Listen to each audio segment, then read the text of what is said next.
야당은 한동훈 장관이 소통령이 되는 검찰공화국이 완성됐다고 비판했습니다. 그런데 법무부에 공무원 인사검증 조직을 만들면 법무부가 과거 민정수석실의 역할을 하게 됩니다. 오히려 과거 민정수석실보다 훨씬 크고 강력한 사정기관이 될 가능성이 큽니다. 민정수석실과 검찰로 나눠졌던 국가사정 시스템이 법무부 한 곳으로 집중되기 때문입니다. 특히 법무부가 검찰 고위 간부를 윤석열 사단으로 물갈이한 데 이어 민정수석실 역할까지 갖게 되면 한동훈 법무장관의 권한은 더 막강해질 수밖에 없습니다. 검찰공화국을 향한 계획이 노골적으로 진행되고 있습니다. 오히려 검찰권이 사정기능 쪽으로 강화됐고 한동훈 장관이나 법무부를 견제할 장치가 마땅히 없다는 우려도 나오고 있습니다. 대통령에게 직보하는 한동훈 장관과 대통령실 핵심 요직을 차지한 검찰 출신 인사들이 윤석열 대통령을 정점으로 검찰공화국을 완성했다는 게 야당의 시각입니다.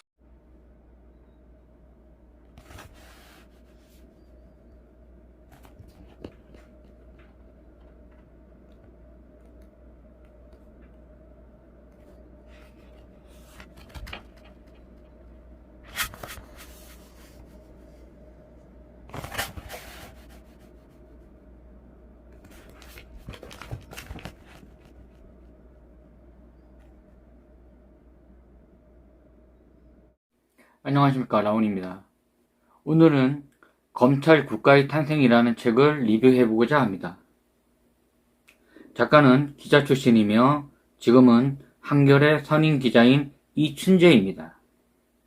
책의 내용은 검찰총장 출신인 윤석열이 어떻게 대통령에까지 오르게 되었는지 그 시작부터 자세히 한 편의 마치 다큐멘터리를 보는 듯한 착각이 들 정도로 자세하게 소개되어 있습니다. 문재인 정권에서 수사권 조정, 고위공직자수사처 설립 등 결과적으로는 검찰에 대한 개혁이 실패했다고 작가는 정의합니다. 검찰개혁의 최종 목적은 검찰에 대한 국민의 신뢰라는 것이죠. 국민들은 정권 눈치 보기와 조직 이기주의에 찌든 검찰을 촛불 정부가 바꿔주리라는 기대를 한없이 하였을 것입니다. 정권 초기 검찰 개혁을 미뤄둔 채 적폐청산을 위해 검찰의 오보도 못 본 척 하다가 조국 사태의 발발로 검찰 개혁을 하려고 하였으나 그때는 이미 골든타임을 놓쳤고 한참 늦었다는 것이죠. 즉, 증오를 정의로 착각하였다는 것입니다.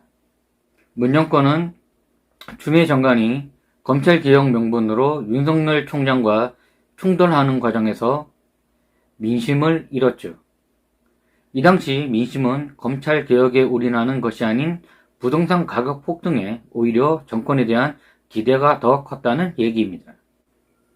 추미애와 윤석열 사이의 갈등 기간 동안 국민에게 문재인 정권은 민생을 등한시한 오만한 정권으로 비추어진 것은 부정할 수 없는 사실이며 지금의 대통령이 윤석열인 것은 어쩌면 당연한 일일지도 모릅니다. 검찰의 힘은 수사와 기소의 결합에서 나옵니다. 정치-검찰 타파가 검찰개혁의 핵심이죠. 문재인 정권은 적폐청산에 검찰을 끌어들이는 순간부터 검찰개혁의 실패는 이미 예정되어 있었던 것이라고 생각하시면 됩니다. 정적을 제거하는 수단으로 검찰, 즉 당시 윤석열 사단으로 불리우는 검사들에게 힘을 몰아주는 순간 정치-검찰에서 진화하여 검찰 정치로 노선을 바꾸는 계기가 되었다고 작가는 지적합니다. 그 결과는 윤석열 체제의 인사에서 검찰을 비롯한 고위직의 검찰 출신 검사들이 포진하였으며 우리는 지금 정치 실종을 목격하고 있다는 것이죠. 다시 말해 윤석열 정권의 통치 방식은 검찰 조직적 상명 하달의 정치라는 겁니다. 문재인 정권 출범 시 검찰개혁위원회는 청와대에 검찰개혁 컨트롤 타워를 만들자라는 조언을 하였으나 문재인은 이를 묵살해버리죠. 오히려 청와대에 검찰개혁의 걸림돌이 되는 박영철과 이인거를 끌어들입니다. 검찰 출신인 이들은 검찰개혁에 적극적일 수 없다는 것을 알면서도 말이죠. 박영철은 윤석열 사단의 핵심 인물이었죠. 그런 이에게 반부패 비서관이라는 직위와 당시 민정수석이었던 조국은 그와 민정수석실의 업무를 공유하였고 이것이 훗날 조국에게 부메랑이 되어 날아들죠.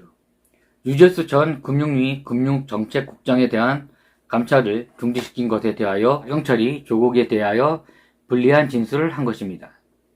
문재인 정권은 검찰개혁을 위하여 법무부 장관에 박상기를 임명하죠. 적격한 인사가 아니었죠. 일례로 2005년 검사가 작성한 피의자 조서의 증거 능력을 제한하는 방안을 모색하는 정책 포럼에서 박상기는 오락가락하는 태도를 보였다고 합니다. 재판 과정에서 피의자나 변호인이 동의하지 않으면 검찰 조서의 증거 능력을 인정하지 않는 방안이 검찰개혁 차원에서 추진되고 있었던 것이었습니다.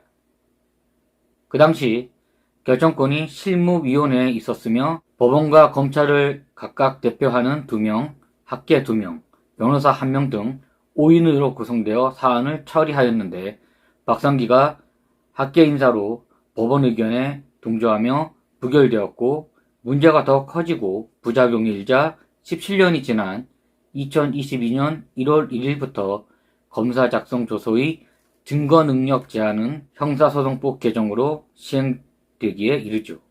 문재인 정권 사람들은 검찰을 노무현의 죽음 이후로 혐오를 넘어 증오를 느낍니다. 집권 후 그들은 윤석열의 적폐수사 주도에 대하여 정치적 동지로까지 호명하며 무한한 애정을 보이죠. 하지만 윤석열은 2020년 채널A 사건이 발생하자 한동훈에 대한 수사에서는 자신이 최측근이라는 이유로 수사의 해방을 놓는 이중적 태도를 보이며 그동안 숨겨놓았던 철저한 검찰주의자이자 권력에 대한 욕망을 드러내기 시작합니다. 정의로운 검사에서 측근에 대한 이중적 잣대가 여실히 드러나는 계기가 된 사건이었죠. 조선일보 사주 방상훈과 중앙일보 사주 홍석현을 윤석열이 사석에서 만나는 일이 발생합니다. 중립성이 생명인 검찰 인사가 언론사의 대표도 아니고 실질적 주인인 사주를 만난다는 것은 일반적인 상식에서는 감히 상상할 수도 없으며 징계와 해임까지도 갈 수 있는 심각한 사건이죠. 더 심각한 것은 두 언론사는 그 당시 문재인 정권과 정치적 각을 세우고 있었다는 사실입니다. 이때부터 윤석열 대망론이 퍼져나가기 시작한 건 우연의 일치일까요? 여기서 우리는 문재인의 선택에 관하여 심각하게 고민할 필요가 있습니다. 자신이 임명한 검찰총장이 검찰개혁을 하랬더니 이를 거역하고 뛰쳐나가 상대당의 대선 후보가 되어 자신의 당과 지지 세력을 무너뜨렸다. 어디 영화에서나 나올 듯한 소설이지만 이미 현실이 된 지 2년이 되어가고 있죠.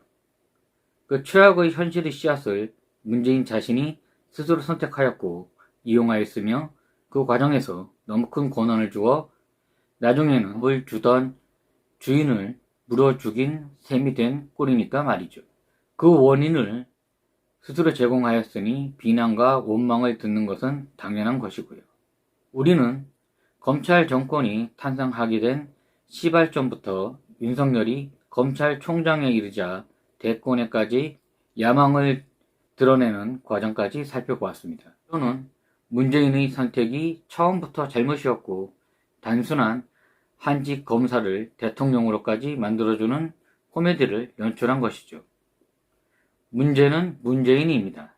윤석열이 정치적 야심도 문제가 되기는 하겠으나 정권 초기에 적폐청산에 올인하지 않고 검찰개혁을 먼저 진행한 후 적폐청산으로 넘어가야 했었지만 높은 지지율과 노무현 죽음으로 인한 검찰에 대한 개혁 의지마저도 있게 한 국정농단 사건 해결에 있어 지지율에 대한 집착과 청와대 수석들이 잘못된 조언으로 헌정사의 흑역사를 직접 써내려가게 된 것이죠.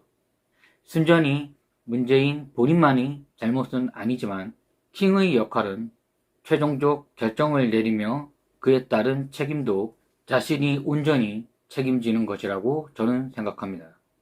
그러므로 문재인이 문재인 것입니다. 다음 시간에 찾아뵙겠습니다. 라온이었습니다.